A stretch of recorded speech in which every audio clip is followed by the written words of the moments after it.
If you're a Jeep owner, you know that sinking feeling when the check engine light pops on? It can totally ruin your day. And if you scanned it and gotten a U1001 code, you're probably scratching your head wondering what on earth that is. Well, don't you worry, because today we're going to crack that code together and figure out exactly what your Jeep is trying to tell you. So, there it is. You plugged in your scanner and up pops U1001.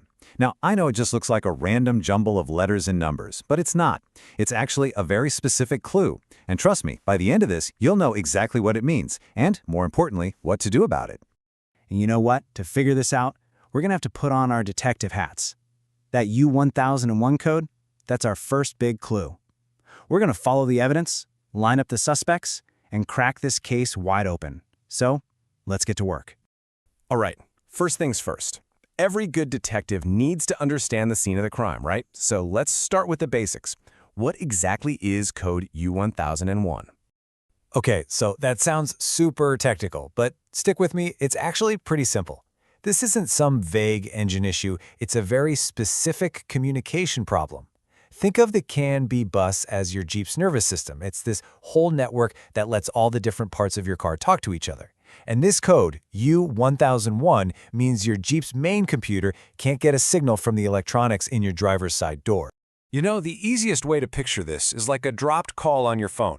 Your Jeep's main brain is trying to send instructions or get info from the driver's door.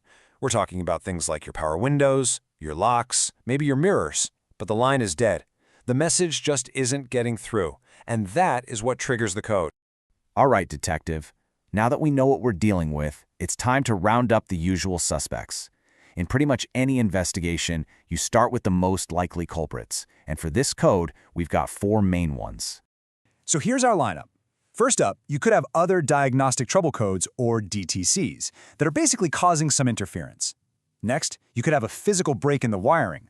We're talking a frayed or completely broken wire. Then there's the driver door module itself. The part could just be bad. And finally, and this one is pretty common, maybe some previous electrical work that wasn't done quite right. Okay, let's head over to our evidence board and see how all of this connects. We've got our suspects, now it's time to link each one to a specific fix. This is how we're going to systematically track down the real problem. And this table really lays it all out for us, doesn't it? If you've got other codes, you deal with those first. If you suspect an open circuit, you're on the hunt for broken or corroded wires, especially in that little rubber boot that runs between the door and the car's body. That's a classic spot for trouble.